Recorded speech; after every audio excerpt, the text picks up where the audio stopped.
ГСП онлайн. Городские новости сейчас.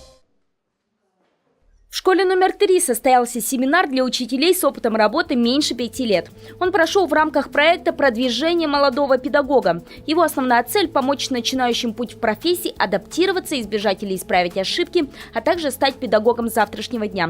То есть освоить все новшества в методиках обучения. Они развиваются со стремительной скоростью. Сегодня основная тема – требования к современному уроку. Но не забывают здесь говорить и о таком важном аспекте, как любовь к детям. По мнению ведущей семинара, иногда именно чуткости и не хватает молодым учителям. Но те, кто остается в профессии, со временем находят путь к сердцу ребенка. За последние годы отток молодых специалистов из школ Ухты почти сошел на нет.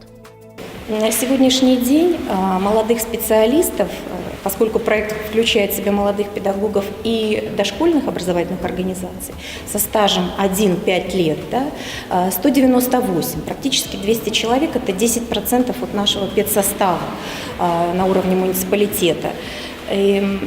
Но хочу вас обрадовать, что большинство все-таки педагогов, которые приступают к деятельности, остаются, к счастью, в профессии. В этом учебном году молодые учителя пройдут еще 6 таких занятий.